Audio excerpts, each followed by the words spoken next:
Olá, eu sou Silvana Pinheiro, sou escritora, educadora e atuo também como terapeuta. Criei esse espaço para falar das minhas vivências pessoais, leituras e meditações a respeito da vida cristã, sendo seguidora de Jesus de Nazaré, e falo sobre essas coisas de um lugar de mulher, da minha vivência como mulher. Amanhã, no dia 8 de março, a gente comemora e traz a lembrança o Dia Internacional da Mulher, que é uma data importante, que eu valorizo, que tem uma história bonita da criação, de sua importância, do seu fato histórico que gerou essa comemoração. E então eu vim falar um pouquinho sobre as mulheres e queria começar esse momento lendo um poema de Conceição Evaristo, em que ela fala da sua história de mulher e das mulheres que ocuparam a sua história familiar. O poema chama Vozes Mulheres. A voz de minha bisavó ecoou criança nos porões do navio, ecoou lamentos de uma infância perdida. A voz de minha avó ecoou obediência aos brancos donos de tudo. A voz de minha mãe ecoou baixinho, revolta, no fundo das cozinhas alheias, debaixo das trouxas, roupagens sujas dos brancos, pelo caminho empoeirado rumo à favela. A minha voz ainda ecoa versos perplexos, com rimas de sangue e fome. A voz de minha filha recolhe todas as nossas vozes, recolhe em si as vozes mudas, caladas, engasgadas nas gargantas. A voz de minha filha recolhe em si a fala e o ato, o ontem, o hoje, o agora. Na voz de minha filha se fará ouvir a ressonância, o eco da vida liberdade. Esse é um poema do livro Poemas de Recordação e Outros Movimentos, de 2008, de Conceição Evaristo. Conceição traz a mim uma reflexão muito profunda de alguém que traz na sua história, na sua bagagem existencial, a história de muitas mulheres e suas dores. Ela, sendo negra, trazendo no seu corpo as marcas do sofrimento de um povo que viveu a escravidão e que até hoje luta com a realidade de um racismo na estrutura da nossa sociedade. Ela traz essas marcas da sua história no seu corpo, a história da sua bisavó, da sua avó, da sua mãe, das lutas dela mesma como mulher negra, e vê a sua filha receber essa herança e ter que lidar ainda com essas questões. Eu não sou negra, ainda que tenha na minha ascendência uma ancestral negra. Eu tenho os privilégios de uma mulher branca.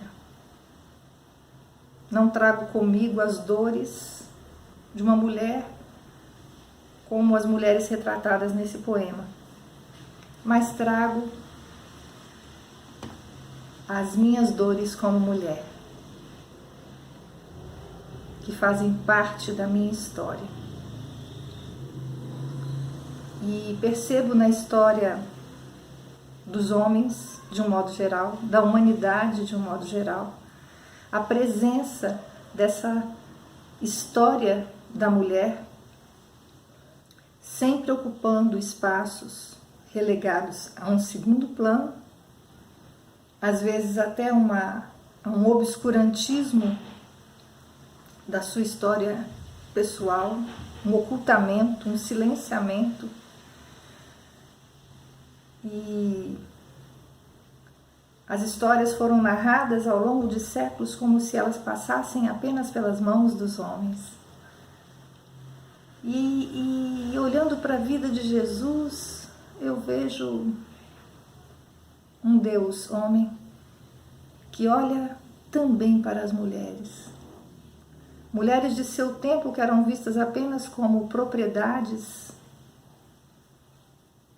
talvez como um animal precioso de estimação. E Jesus dá um lugar diferente a isso. Eu percebo em muitas passagens esse lugar de honra, esse lugar de valorização, de reconhecimento, de dar voz às mulheres que andaram com ele, que foram suas seguidoras, que o serviram, que o acompanharam, que cuidaram do seu corpo morto. Mas me chama a atenção, e eu queria trazer essa reflexão hoje, que assim como Conceição Evaristo faz uma viagem no poema, buscando liricamente falar de uma genealogia de nós todos, que inclui mulheres, em especial nós todas, que trazemos a herança de uma linha feminina que veio antes de nós. Eu encontro nos evangelhos uma característica que me chama a atenção. Dos 4 evangelhos, 2 deles fazem uma genealogia de Jesus, falando das muitas gerações que vieram antes dele. Mas Mateus me chama a atenção porque ele dá um lugar nessa história a algumas mulheres que marcaram a ascendência de Jesus, a ancestralidade de Jesus. Ele fala de Tamar, ele fala de Raabe, ele fala de Ruth, ele fala da mãe de Salomão, que foi Batseba, mas ele não cita o nome dela, diz apenas que ela foi a mulher de Urias, e ele termina essa genealogia citando Maria. Na verdade, ele cita José, que foi marido de Maria. E olhando a história de cada uma dessas mulheres, eu não vou aqui narrá-las, deixo aqui como sugestão para que você dê uma passeada no Evangelho de Mateus, no início do Evangelho, e busque essas referências. Mas foram todas mulheres que a gente poderia dizer aqui no nosso tempo que foram fora da curva dessa genealogia. Porque elas geraram os homens que foram dando sequência a essa genealogia de forma singular e à margem do que se esperava na sociedade.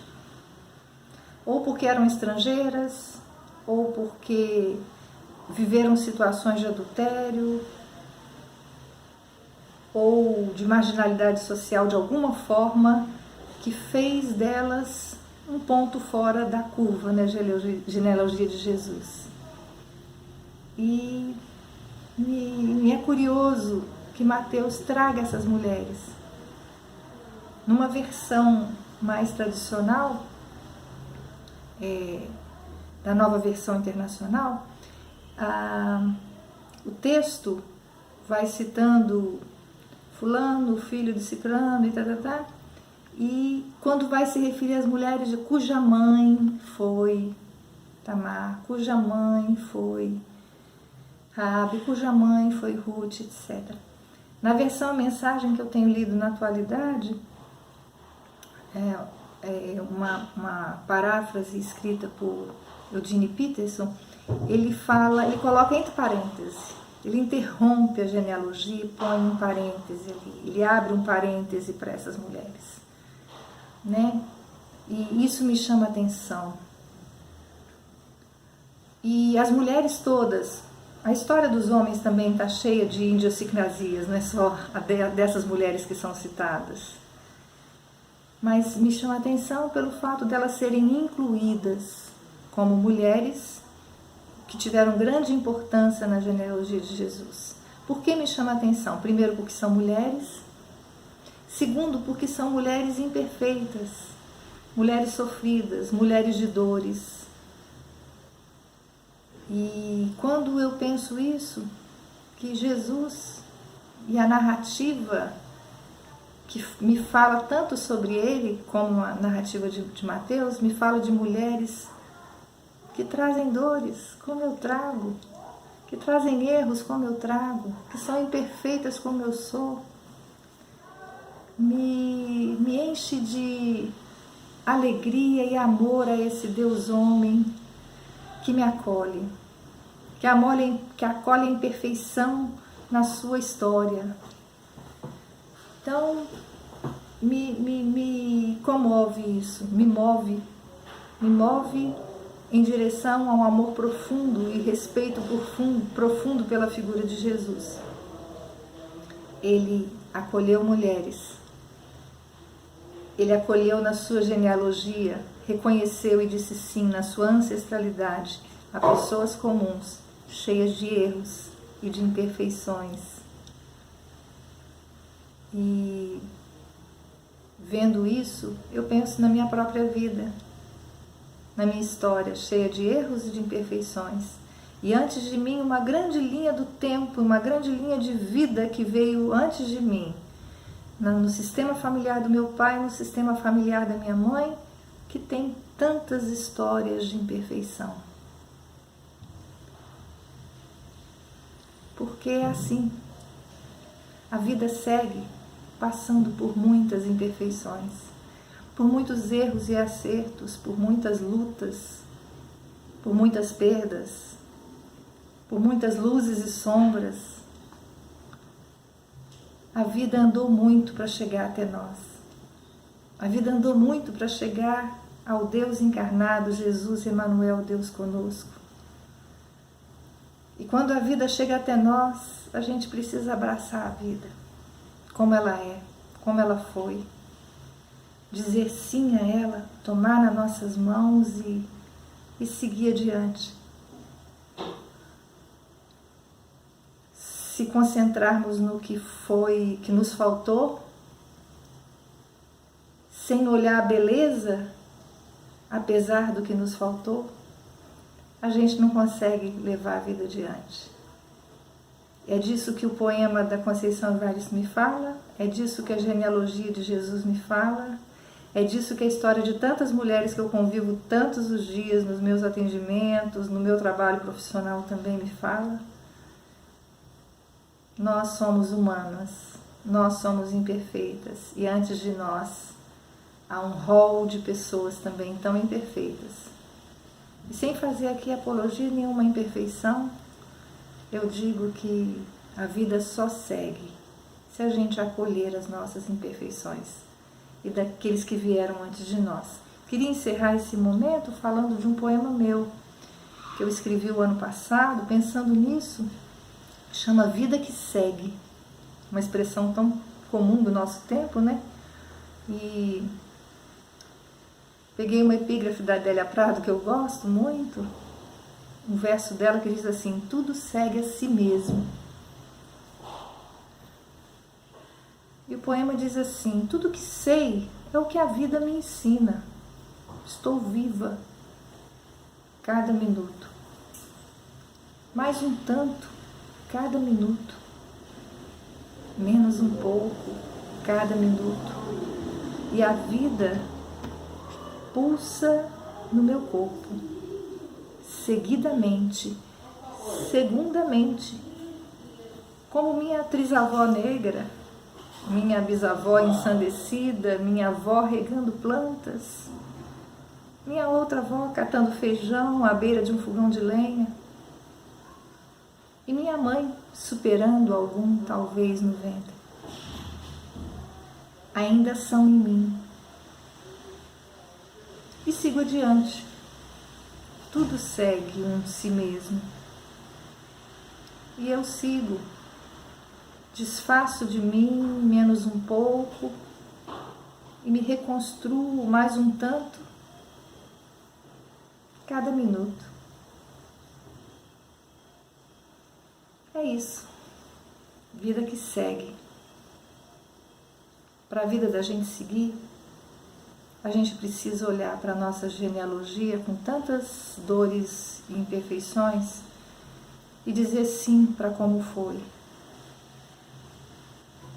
Não para uma acomodação à nossa história, mas inclusive para poder rever a nossa história. Um feliz Dia das Mulheres para todos nós.